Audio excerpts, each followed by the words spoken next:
Hi, parents. I'm Eva Dwight, positive discipline trainer and parenting coach with a really helpful tool for increasing cooperation from your kids. I'm going to screen share here so I can give you more information. If you're fed up with trying to get your kids to cooperate, I really want to recommend this positive discipline parenting tool. It's called Decide What You Will Do and Follow Through. Let's look at that a little bit. What does that mean? Using this tool effectively means that we first need to recognize that we cannot control our child as much as we think we might be able to, as much as we would like to. We can really only control ourselves. So we can state what we will do, not what we will try to make our child do. State what we will do with kindness and firmness. And it really helps to create agreements with our children rather than lecturing or punishing.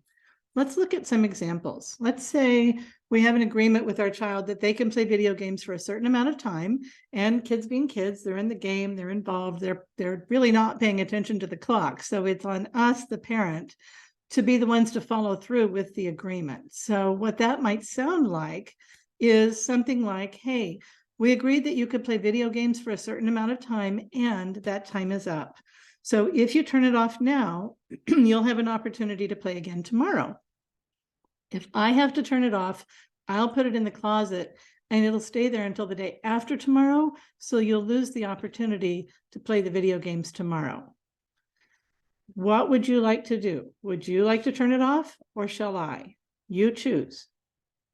Giving them the power of choice is really important because, again, we can't control them. We can only control us. We've told them what we will do, and then they get to choose which result they want. Another way this might look is if we had an agreement in advance that my child would, clean their room before they go to their baseball game, and maybe she comes down and she's all ready to go. And I would say, I know you really want to get to your baseball game on time, and we agreed that you would clean your room before you go. So as soon as your room is clean, I'll be glad to take you. And then we just wait and let her make the choice. We can also use this tool effectively when our child is giving us some attitude.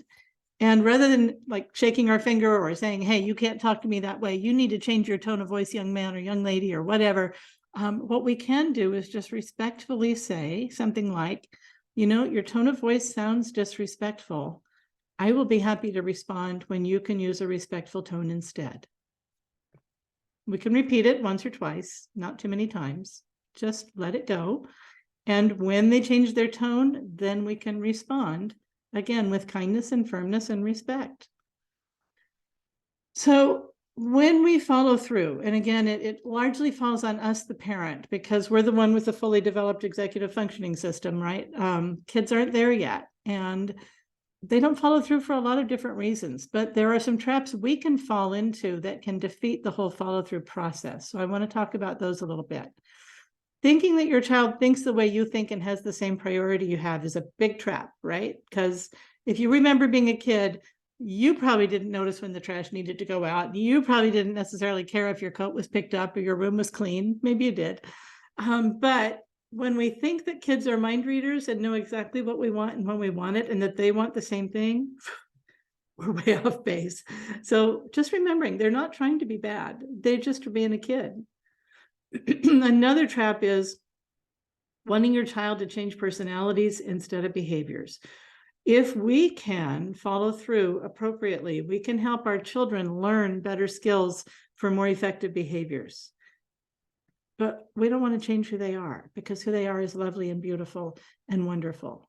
The third trap is not getting specific agreements in advance or making agreements you haven't thought through. So if you get to the follow through process and realize that, oh, we didn't think this whole thing through, I think we need to shift our agreement. It's okay, because what we're modeling is mistakes are wonderful opportunities to learn. Let's learn together. This isn't going to work. Let's try something different. Totally okay. And not maintaining dignity and respect for yourself and your child. So when we get into the finger pointing or the demeaning language or the, God forbid, name calling or something like that, we're not maintaining dignity and respect for our child, and we're pretty much losing our dignity because we're losing our cool. So we need to make sure that we are staying calm, staying focused on the issue, and acting with kindness and firmness. 4 tips for effective follow-through include keeping our comments simple, concise, and friendly. Like, hey, I noticed you didn't blank. Would you please do that now? And if they start objecting, I don't have time, I'm in the middle of this, I'm whatever. All we have to say is, what was our agreement?